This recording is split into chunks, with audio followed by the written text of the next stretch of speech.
میں جب سال اول میں تھا تو ایک کتاب میرے ہاتھ آئی، اس کا نام تھا مشعل راہ، عبدالرزاق کوٹواوی کی کتاب تھی، اور جب میں نے اس کو پڑھنا شروع کیا پھر بہت سال جو میری بیڈ بک رہی۔ اس میں چھوٹی چھوٹی احادیث ہیں، ادارہ مطبوعۃ طلبہ نے اس کو چھاپا ہے، تو کل میں گیا ادارے میں تو وہاں سے میں یہ لے کے آیا اور پرانی اپنی یاد کو تازہ کیا۔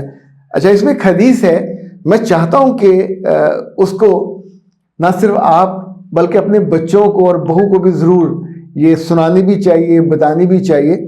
یہ حضرت علی سے روایت ہے، اور وہ کہتے ہیں کہ یاد رکھو، میں نے اللہ کے رسول صلی اللہ علیہ وسلم کو یہ کہتے سنا کہ عنقریب ایک بڑا فتنہ سر اٹھائے گا۔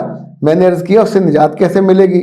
تو آپ نے فرمایا کہ اللہ کی کتاب، اس میں تمہارے اگلوں کی داستانیں ہیں، اور جو کچھ بعد میں آنے والا اس کی خبر ہے، جو کچھ تمہارے درمیان پیدا ہوا اس کا فیصلہ ہے۔ یہ ایک دو ٹوک کتاب ہے، کوئی ہنسی یا دل لگی کی کتاب نہیں ہے۔ جو سرکش ہوگا اللہ اس کی پشت کی ہڈی توڑ دے گا۔ توبہ استغفر اللہ، یعنی اتنی سخت بات میں نے احادیث میں عام طور پہ نہیں پڑھی۔ اور جو اس کے سوا کوئی اور مرجع ہدایت بنائے گا، کہیں اور سے ہدایت لے گا، کسی پیر فقیر کو، کسی اور فقہ کو، کسی اور ریلیجن کو، تو خدا کی کھلی ہوئی تو سیدھی راہ ہے، مضبوط رسی ہے، حکمت سے بھری ہوئی کتاب یہی ہے۔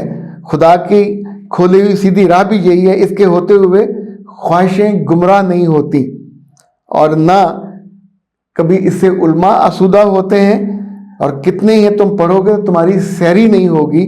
اس کے عجائب حکمت کبھی ختم نہیں ہوں گے۔ اس کے سننے سے جنات بھی پکار اٹھتے ہیں کہ ہم نے کیا کتاب سنی ہے جو ہدایت کی طرف بلاتی ہے، رات مستقیم پہ چلاتی ہے۔ امام ترمذی نے اس حدیث کو اپنی کتاب میں درج کیا۔ اس کو نہ صرف اپنے آپ کو یاد دلانا چاہیے بلکہ اپنے پیاروں کو بھی سنانا چاہیے۔